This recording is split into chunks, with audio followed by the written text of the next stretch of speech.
오늘 하나님께서 우리에게 주시는 말씀은 마태복음 4장 18절부터 20절까지의 말씀입니다.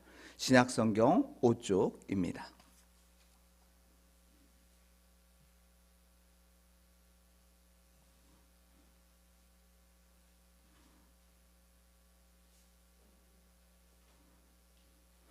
마태복음 4장 18절부터 20절까지의 말씀, 제가 하나님의 말씀을 봉독합니다. 갈릴리 해변에 다니시다가 두 형제 곧 베드로라 하는 시몬과 그의 형제 안드레가 바다에 금을 던지는 것을 보시니 그들은 어부라. 말씀하시되 나를 따라오라. 내가 너희를 사람을 낚는 어부가 되게 하리라 하시니 그들이 곧 그물을 버려두고 예수를 따르니라. 거기서 더 나가시다가 다른 두 형제 20절까지 보겠습니다. 하나님께서 오늘 말씀을 통해서 은혜해 주시길 원합니다. 예전에 미국 감리교 신문에 나왔던 내용입니다. 주일에 갑자기 추워집니다. 오늘처럼 추운 날이었지만 그때는 뉴욕시에 영하 34도까지 내려갔습니다. 한 교회가 있었는데요, 평소보다 반 정도의 교인이 출석하게 됩니다. 자동차는 얼고 매서운 추위로 몸이 약한 성도들이 나오기가 힘들었습니다. 그런데 88세 골딘 슈리버 할아버지는 차를 몰고 늘 모시고 오던 100세 해밀턴 어르신 집으로 갑니다. 그러는 중에 또 교회에 오는 길목에서 94세 된 파스크 할아버지 집에 들려 그분을 태우고 세 분이 교회에 와서 예배를 드렸습니다. 예배 후 목사님은 감격과 함께 또 염려하는 마음으로 이렇게 슈리버 할아버지께 물었습니다. 할아버지, 오실 때 위험하지 않으셨어요? 이때 할아버지는 이렇게 대답합니다. 작은 십자가를 지고 가야 하고 하나님이 내게 주신 사명을 감당하고 있는 것 뿐이에요. 그런데 아직도 생명을 건 충성은 못하고 있어요. 칼 힐티는 어디서 와서 어디로 가는가라는 책에서 나의 사명을 깨닫는 날이 내 생애 최고의 날이다라는 말을 합니다. 자신의 사명을 찾아 그 길을 걸어가는 사람은요, 이 세상의 어떤 문제와 어려움을 만나더라도 절망하지 않습니다. 왜냐하면 역사의 주관자이시며 우리의 생사복을 다스리시는 하나님께서 그와 함께 하시기 때문이지요. 그렇다면 오늘 우리는 말씀 속에 나오는 갈릴리 호수로 나아가서 나의 사명이 무엇이고 또 사명을 위해 어떤 노력을 하고 있는지 깊이 묵상하는 은혜의 시간이 되고 아침이 되길 원합니다. 지금으로부터 2000년 전 이스라엘 갈릴리 호숫가 동네 가버나움에 이름 없이 살아가는 한 사람이 있었습니다. 그는 세상에서 주목받지 못하는 별 볼 일 없는 어부였습니다. 매일 싸늘한 호수바람을 맞으며 묵직한 그물을 힘차게 던져 물고기를 잡아 생계를 유지하고 가족을 부양하고 있었습니다. 그렇다고 물고기가 늘 많이 잡히는 것이 아니었습니다. 가끔 많은 물고기가 잡히면 얼굴에는 웃음꽃이 피었습니다. 그는 여느 때처럼 시간 가는 줄 모르고 물고기를 잡고 있던 어느 날 나사렛 출신의 한 청년이 찾아옵니다. 그러면서 그가 도전적인 말을 하게 되고 그것을 듣습니다. 나를 따라오라. 청년은 가난한 어부를 부자로 만들기 위해서, 또 비천한 어부를 세상의 명예와 권세를 가진 자로 만들기 위해서 나를 따라오라고 이야기한 것이 아닙니다. 청년은 그에게 사람 낚는 어부로 살게 하려니 나를 따라오라고 이야기하고 있습니다. 우리는 이 청년이 누구인지 압니다. 또 사람을 낚는다는 말은 사람을 살리는 일임을 알고 있습니다. 즉 죄와 사망의 늪에 빠져 죽어가는 영혼을 살리는 일을 어부와 함께 예수님은 하시고자 나를 따라오라고 말씀하셨던 것입니다. 어부는 이 말을 듣고 깊은 생각에 잠깁니다. 세상에서 물고기만 잡은 평범한 삶, 어쩌면 별 볼 일 없는 인생이 아닌가. 또 사람 낚는 어부가 무슨 의미인지 잘 모르지만 지금보다 더 나은 삶의 가치를 줄 것임을 확신하며 결단합니다. 여러분, 어떤 사람이 회사에서 능력 있게 일도 잘 감당합니다. 성과도 잘 냅니다. 상사뿐만 아니라 많은 사람들과의 좋은 관계 속에서 회사 생활을 하고 있었습니다. 그런데 어느 날 갑자기 회사에 사표를 던지는 겁니다. 사람들은 뒤에서 이런저런 이야기를 하겠지요. 직장에 회의를 느꼈나?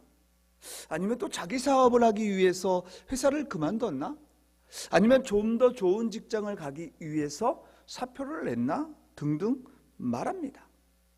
그런데 분명한 것은요, 자신이 잘하고 있는 일이고 사람들에게 인정받고 있음에도 그 일을 그만둔 것은요, 무엇인가 더 좋은 것을 그 사람은 찾았기 때문에 그 일을 포기했던 것입니다. 오늘 말씀에 나오는 베드로와 그의 형제 안드레, 뒤이어 요한과 야고보는 자신들이 제일 잘하는 물고기 잡는 일을 포기하고 있습니다. 그만두었습니다. 그 이유는 적어도 예수님을 따를 때 지금보다 더 나은 가치와 은혜를 경험할 수 있다라는 믿음이 있었기 때문입니다. 그 믿음 가지고 그들은 행동합니다. 예수님이 나를 따르라고 이야기했을 때 그들은 어떤 모습으로 따르냐면 20절을 보게 되면 그들이 곧 그물을 버려두고 예수를 따르니라. 여러분, 본문에서 제자들이 예수님과의 어떤 관계인지 또 왜 예수님을 부르심에 즉각 응답했는지 이유에 대해서 말씀하고 있지 않습니다.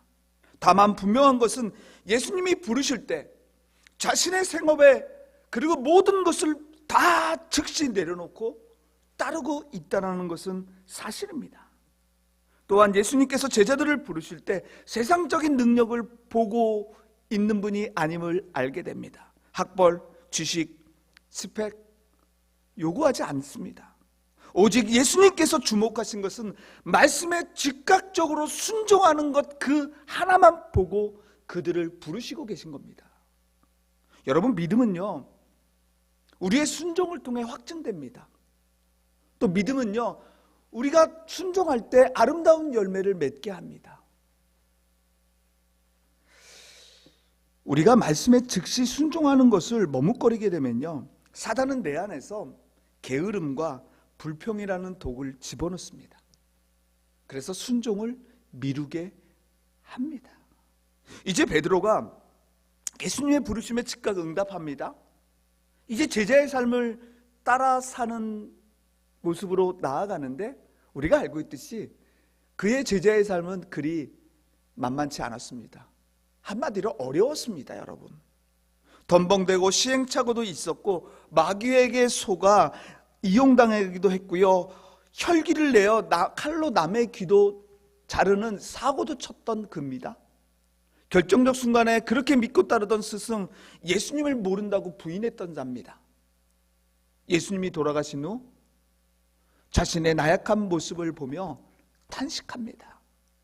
예수님을 따라다녔던 3년 동안 허송세월을 보냈구나 하면서 실패한 인생이구나 자책하며 고향으로 내려가 고기를 잡는 시간을 보냅니다.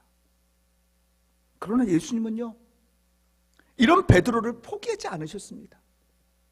3년 전 처음 만났던 그 모습처럼 예수님은 모든 것을 포기하고 고기마저 잡히지 않고 실망하고 있던 그를 찾아오십니다. 그리고 이전처럼 말씀해 주시는 것을 요한복음 21장 15절 이하에서 보게 됩니다. 그것도 3번이나 내가 너를 사람 낚는 어부로 부른 것처럼 이제는 내 양을 치고 먹이라고 3번이나 이야기해 주시면서 그의 낙심하고 상심한 그 상처를 어루만져 주십니다. 베드로는 주님의 말씀을 듣고 다시 용기를 얻습니다. 그리고 일어섭니다. 성령 강림절날 오순절에 성령 충만함을 받습니다. 그러면서 내 양을 치라는 말씀대로 사람들을 돌보고 사랑하며 섬기는 일을 감당합니다. 자신과 같이 실패한 인생을 사는 자들에게 예수님께 인도의 성공의 삶으로 바꾸어주는 삶이 가장 존귀한 삶임을 베드로는 깨닫습니다. 그래서 세상으로 나아갑니다. 그래서 복음을 선포합니다. 그런데 그때 많은 사람들이 그 복음을 듣고 벌떼처럼 몰려와 회개하고 하나님 품으로 돌아오기 시작합니다. 한번 설교했더니 3,000명, 5,000명이 변화되고 구원을 받습니다. 여러분, 주님을 3번이나 부인했던 베드로입니다. 그의 마지막은 하지만 복음을 전하다가 십자가의 거꾸로 달리는 순교를 감당하는 참 제자가 되었습니다. 여러분, 만약 2000년 전 별 볼 일 없는 베드로가 예수님을 만났어도 예수님을 따르지 않았다면, 계속해서 물고기를 잡고 있다면 저와 여러분이 기억할 필요가 있을까요? 그가 돈을 벌고 아니면 가난했든지 부자로 살았든지 그것은 우리하고 별 상관없는 이야기입니다. 아무 의미도 없습니다. 그런데 예수님을 만나 따른 베드로는 2000년이 지난 지금 이스라엘 땅이 아닌 전 세계 강단에서 예수 그리스도와 함께 빛나는 아름다운 제자로 기억되고 있다는 것입니다. 이제 우리의 인생도 하나님과 사람들에게 아름답게 기억되길 간절히 원합니다. 여러분, 지금까지 살아왔던 삶 중요하지만 다 잊어버리십시오. 앞으로, 아니 오늘 이 시간부터 예수님을 인격적으로 만나 아름답게 빛나는 인생으로 삶을 마치는 저와 여러분이 되길 주님의 이름으로 축복합니다.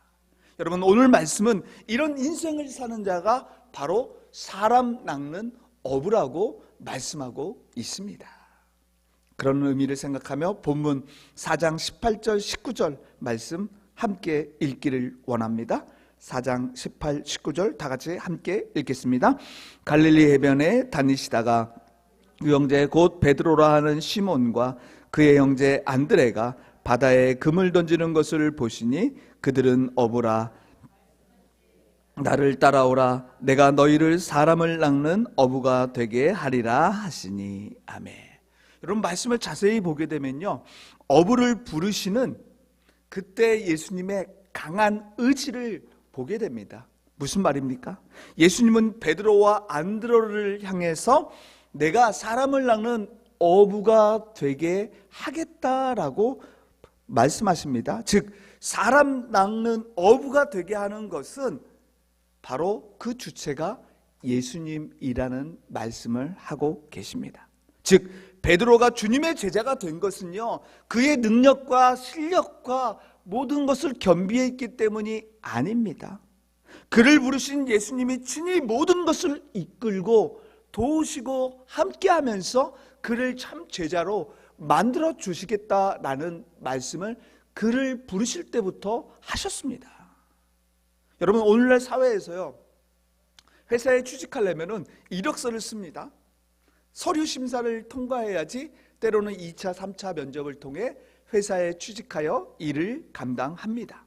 그런데 베드로의 이력서에는요, 시선을 집중시킬 만한 그 어떠한 스펙도 내용도 하나도 없었습니다. 그런데 여러분, 베드로는 예루살렘과 유다와 세상의 역사를 바꾼 위대한 사도의 이름으로 우리에게 기억되고 있습니다. 예수님의 삶을 역전시키신 분이 베드로의 능력이 아니라 예수 그리스도이심을 믿으시길 바랍니다. 여러분, 그렇습니다. 베드로를 불러 사명을 주고 세상을 바꾸셨던 주님이시면요, 누구든지 부르심에 응답하면 누구든지 하나님의 놀라운 제자가 되고 사도로, 일꾼으로 살아가게 됩니다. 왠 줄 아십니까? 전능하신 하나님, 우리의 주님은요, 변화시키지 못할 사람이 하나도 없기 때문입니다. 한마디로 다 주님은 변화시킬 수 있는 능력을 가지신 분입니다. 그러기에 여러분, 그 주인공이 저와 여러분이 되길 간절히 원합니다. 그럼 이 아침에 주님께서 우리 한 사람 한 사람을 부르시는 음성이 잘 들리십니까? 나를 따라오라. 내가 너를 사람 낚는 어부가 되게 하겠다. 내가 너를 세상을 변화시키는 사람으로 사용하겠다. 지금 주님의 부르심에 어떻게 반응하며 살아가기로 결단하고 계십니까? 아직도 주님, 저는 온전히 변화되지 못했어요. 저희 가정도 전도하지 못했어요. 제 직장과 삶의 현장에서 빛과 소금으로 살아가지 못하고 있어요. 주님의 말씀은 너무나 고귀해 따르기도 불가능합니다. 주님은 오늘 말고 내일 하면 안 될까요? 오늘은 좀 쉬면 어떨까요? 지금 우리가 복음 전하는 것을 미루고 망설이면 누군가의 인생을 영원한 멸망의 심판대, 지옥으로 이끌 수 있다는 것입니다. 나의 작은 마음의 결단이 누군가의 영혼의 운명을 결정짓는다면 여러분, 우리의 삶이 어때야 될까요? 두렵지 않습니까? 나 때문에 그 영혼이 지옥에 간다면. 사실 우리를 머뭇거리게 하는 것은 나의 부족함이 있는 것도 사실입니다. 나의 부족함을 인정하는 것 너무나도 중요합니다. 그런데 여러분, 내가 누구인지를 잘 아는 것보다 더 중요한 것은 나를 부르신 분이 누구인지를 알고 믿고 따라가는 것이 더 중요합니다. 저와 여러분을 부르신 분은 약할 때 강함 주시는 전능하신 하나님 되십니다. 저와 여러분을 또 연약하고 보잘것없는 상황 속에서도 온전하게 만들어주시는 분이 바로 예수 그리스도 되십니다. 그러기에 내 생각으로요, 나를 바라보지 마십시오. 나를 바라보시는 주님의 눈으로 나를 바라보십시오. 여러분, 각자는 하나님의 형상으로 빚어진 너무나도 존귀하고 거룩한 하나님의 제사장임을 잊지 마시길 바랍니다. 여러분, 기억하십시오. 우리가 나를 부르신 예수님을 바라보고 믿고 따라갈 때 나의 삶뿐만 아니라 우리의 가정, 또 강화중앙교회를 통해서 하나님 세상을 바꾸시는 역사를 일으키심을 믿으시길 바랍니다. 이제 우리 각자가 할 일은요, 생명의 주인 되신 예수님 바라보고 따라가는 겁니다. 하나님 의지하며 하나님 바라보며 나아가는 것 뿐입니다. 여러분, 그렇게 따라가다 보면요, 하나님이 하십니다. 여러분, 이 땅에서 우리의 인생 길어야 100년 아니겠습니까? 단 한 번밖에 없는 인생입니다. 사랑하기에도 부족한 시간, 전도하기에도 부족한 시간입니다. 그러기에 사람 낚는 어부가 되어 물고기를 잡으려면요, 저와 여러분은 확실히 잡아야 합니다. 짧은 시간입니다. 그래서 어떤 이가요, 한 영혼을 구원하는 것이 교회 건물 하나 짓는 것보다 낫다라는 말을 합니다. 비록 우리 교회가요, 지을 재물과 힘은 미약하지만 한 영혼을 사랑하는 마음으로 누구나 전도할 수 있습니다. 주님께서 모두에게 죽어가는 영혼을 낚아 구원의 길로 인도할 수 있도록 힘과 능력을 지금도 베푸시고 주심을 믿으시길 바랍니다. 사랑하는 성도 여러분, 세상 사람들에게 필요한 것이 돈이 아닙니다. 명예, 사람, 권력, 힘이 아닙니다. 저와 여러분을 지금까지 살게 하고 앞으로의 우리의 삶을 아름다운 가치 있는 삶으로 이끌게 하는 바로 생명의 복음입니다. 그러기에 영혼을 구원하는 일은 타인을 사랑하는 최고의 행위이기에 예수님께서도 마지막 돌아가셨을 때 부활하시면서 승천하시면서 또 하셨던 말씀을 우리는 마음에 새겨야 됩니다. 바로 마가복음 16장 15절 말씀이죠. 또 이르시되 너희는 온 천하에 다니며 만민에게 복음을 전파하라. 이제 우리는 때를 얻든지 못 얻든지 또 주님께서 원하시는 사람의 낚는 어부가 되어서 그 일에 힘쓰며 충성하는 저와 여러분이 되길 간절히 원합니다. 이제 누가 강화중앙교회의 빈자리를 채워줄 거야 라는 기대를 버리십시오. 누군가 채우겠지, 언젠간 채워질 거야 라는 생각은요, 사탄 마귀가 우리에게 주는 게으름이요 유혹일 뿐입니다. 여러분, 1912년 신도 침몰시킬 수 없다라는 자신감으로 첫 출항을 한 유람선 타이타닉호에 대한 이야기를 잘 아실 것입니다. 빙상과 충돌의 바다 밑으로 가라앉았습니다. 많은 가슴 아픈 사실이 있지만요, 이런 정말 힘든 사실이 하나 있습니다. 배가 침몰할 때 구명보트가 이제 바다에 던져집니다. 거기에 구명보트에는 많은 사람이 탈 수 있었습니다. 그런데 여러분 아십니까? 65명을 태울 수 있는 첫 구명보트에는 겨우 28명만 탑니다. 그리고 40명을 태울 수 있는 보트에는 12명만 탑니다. 그 외에 많은 보트에도 마찬가지였습니다. 바다 위에는 1,500명이 넘는 사람이 차가운 물 속에서 죽어가며 살려달라고 외쳤습니다. 하지만 이미 보트에 탄 사람들은 혹시라도 물에 빠진 사람들이 보트에 매달려 자신들의 배까지 뒤집힐까봐 두려워 구조하러 가기를 거부했던 것입니다. 여러분, 그 넓은 바다에 빈자리가 많은 구명보트들이 죽어가는 사람들을 외면한 채 그 떠있는 모습을 상상해 보십시오. 오늘날 교회는 세상이라는 바다 위에 떠있는 구명보트입니다. 강화중앙교회의 예배실에 빈자리가 보입니까? 나의 옆 빈자리는요, 단순히 비어있는 공간이 아닙니다. 자리가 남으니 편하게 예배드릴 수 있다, 그런 공간은 더더욱 아닙니다. 그것은 하나님께서 잃어버린 영혼이 돌아오기를 애타게 기다리시는 주님의 눈물의 자리입니다. 나의 옆자리가 비어있다는 것은요, 아직 구원받는 영혼들이 많이 세상에 있다라는 말입니다.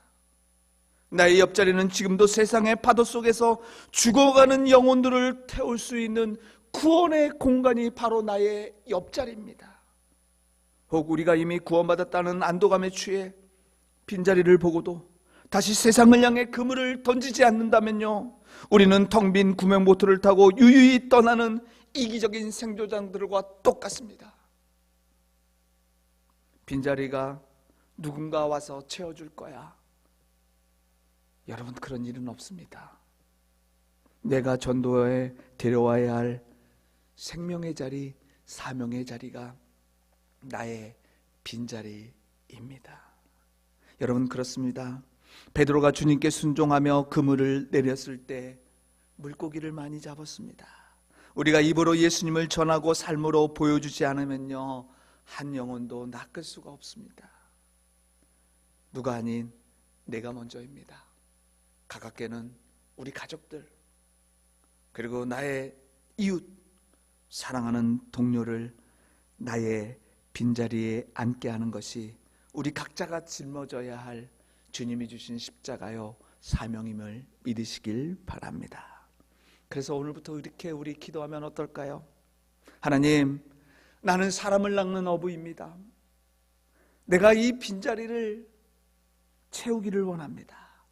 나에게 한 영혼을 전도할 수 있도록 지혜와 용기를 주시옵소서. 그래서 모두가 생명을 살리고 영혼을 구원하는 일에 함께 참여하여 마지막 결산 때 부끄럼 없는 삶을 살았구나라고 하나님께 칭찬받는 저와 여러분이 되길 간절히 원합니다. 사랑하는 성도 여러분, 기억하십시오. 주님은 능력 있는 자를 불러서 사용하지 않으십니다. 누구나 주님이 부르실 때 순종하며 따라가는 그 자를 변화시켜 놀라운 능력을 행하시는 살아계신 하나님입니다. 하나님이 우리를 부르실 때, 그러면서 나를 따라와라, 내 양을 쳐줄 수 있겠니? 말씀하실 때 우리는 예, 순종만 하면 됩니다. 그 뒤에는요, 주님께서 우리의 빈자리를 채워주시고 함께 해주시는 분이심을 믿으시길 바랍니다. 이 믿음의 결단으로 세상 속에서 이제 복음의 그물을 던져 한 영혼 한 영혼, 죽어가는 영혼을 주님께로 인도하여 세상을 바꾸는 디딤돌로 살아가는 저와 여러분의 삶이 되길 주님의 이름으로 축복합니다. 아멘. 늘 동행하며 함께 하시는 하나님 아버지, 세상에 나가 복음 전하며 빈자리를 채우길 원하시는 주님의 마음을 말씀을 통해 깨닫게 하시니 감사합니다. 지금도 나를 따라와 함께 사람을 낚자고 부르시는 주님의 음성에 온전히 순종하고 수고와 헌신을 통해 죽어가는 영혼이 구원받는 놀라운 역사를 우리 모두가 보게 하옵소서. 그래서 강화중앙교회가 기쁨의 단을 거두는 축복을 받기를 원하오며 예수님의 이름으로 기도드립니다. 아멘.